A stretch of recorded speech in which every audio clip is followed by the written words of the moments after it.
I was told last week that you guys were going to be getting a few of the Republic fighter tanks in today. Yes. I've been trying to get this thing for months. I need to have it. Would you mind setting one of those aside for me, and I'll be down in a few minutes? Sure. What's your name? Lucas. Completely understand. No worries. All right, bye-bye.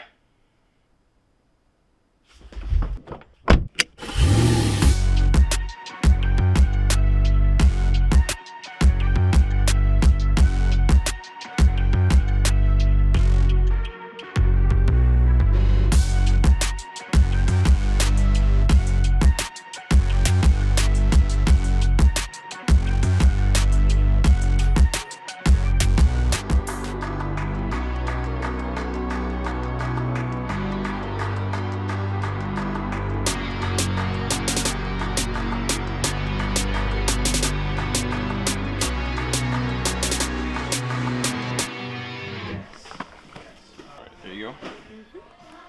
Thank you so much. You're welcome. Have a great day.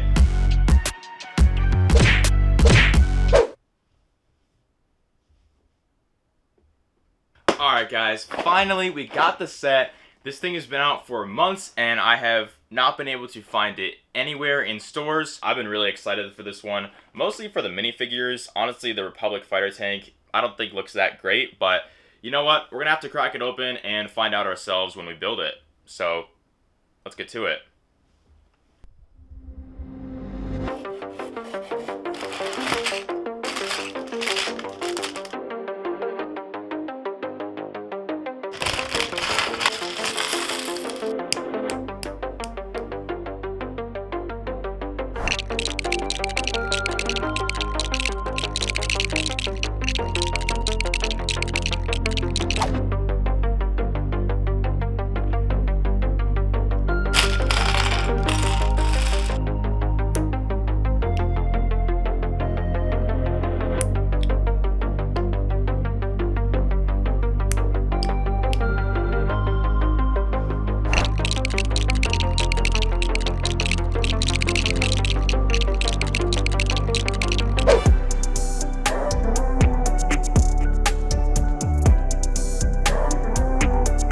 Alright everyone, here's the set fully built, so let's go ahead and take a closer look at it.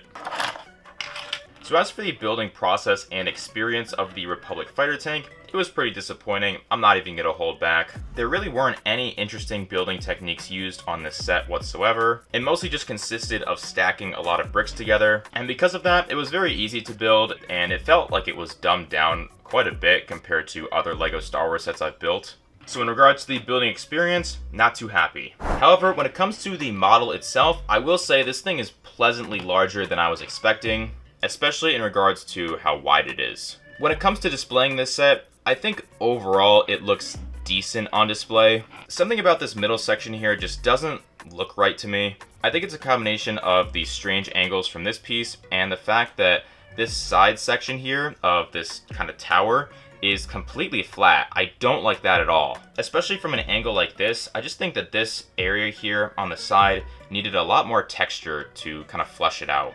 However, I will say that the angles and shaping of this top hatch look really, really good. I'm very pleased with that. These antennae on the back that are represented by these fencing swords look pretty good, but they do fall off fairly easily. It's not a huge issue, but it is something to be cautious of. I really like the look of the windscreen here. I think that looks really sharp with those translucent pieces. I also really like this area right here, especially the angles that are created by these pieces. It is rather unfortunate that there are a lot of stickers in this set, but I think they do help provide a good amount of detail that you would be losing otherwise. It would have been nice to have seen them try and capture this detail with parts though, but it is what it is. From a side view, it looks okay. It just, again, this flat area really throws me off. It really needed some more texture there. And I think that's really my biggest critique of this model, is that it just looks very flat in a lot of places. The back of the model looks nice in every area except for this back loading ramp with these anti-studs showing. I think some anti-studded plates could have gone a long way to help kind of just cover that up. As you can see, they used a lot of black plates underneath, and I think that was a very good choice because having that layer of black underneath really makes it look like it's hovering above the ground. It's a very subtle touch, but I do think it helps.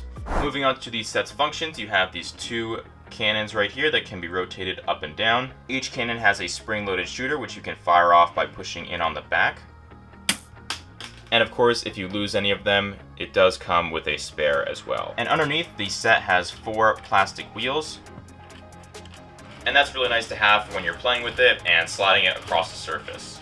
Now when it comes to filling up this set with your minifigures, you can open up this top hatch right here. It's a little bit tricky to get open because it's somewhat flush with these pieces here. But once you've got that opened up, you can see that there is a control panel inside, and there are some open studs so you can seat your minifigure right inside the cockpit. And that right there is a very good look for this set. I think it looks really great how his head is just popping out. Alternatively, you can stand your minifigures inside the cockpit as well. So if you want them to pop out a little bit more, then you have that option. Now my biggest pet peeve about this is that you cannot close the hatch even if the minifigure is just sitting down. So if you want to close that top hatch, you're going to have to take your minifigure out and then close it. And right in front of the hatch, you can open up the middle section here, and that gives you space for just one minifigure. So you can just sit him in there, and you do have to lean him back in order to close this all the way. If he's sitting up, it won't be able to fully close. On the back of the Republic fighter tank, it does have this back loading door, which ratchets open just like that. And unfortunately, there's really nothing that interesting to be seen from inside with this back ramp open. This whole gap in here is hollow all the way through the Republic fighter tank, right up to the front of it. And I suppose if you were really adamant about fitting more minifigures in here, maybe you could kind of slide him in here and then fit him on the studs, and then he's kind of laying down in there. Obviously, it's just not a very great look for it. All right, so I've got him in there. I'll try putting this one on the front. And yeah, so he can't lean back all the way because of him there. So, yep, that doesn't even work. That's a shame. Yeah, I don't know. It's just, I feel like they could have made better use of this. Maybe give us some cargo or something to put back here at least. Now, understand that I've been fairly critical of this set, so I want to save the best for last, and that being the minifigures. Honestly, this set alone is worth it for just the minifigures. These are some top tier figures, guys. Obviously, the best minifigures in this set being the battle droids. These guys look absolutely awesome. No, I'm just kidding, guys. These are... Nah, we can worry about those later. Honestly, I'd say that these 4 minifigures right here are all kind of on par in terms of awesomeness. We've never gotten the purple 187th Legion clone troopers. These are some of the most unique clones that I have in my collection, so I am super stoked to have these. And I'm especially glad that they decided to include not just 1, but 2. And as you can see, they are both equipped with the standard black mid-size blaster, and we do get a 187th Legion airborne trooper. This minifigure looks awesome as well. It's a little bit strange that there's no purple markings on the top of the helmet. It would have been nice to have some marking on top just to break up the white, but I think that's just how he is as a clone trooper, so that's not really LEGO's fault. And he's equipped with the longer size blaster rifle with the black candle tip. And as for the Mace Windu, this has got to be the best version of Mace Windu we've ever gotten.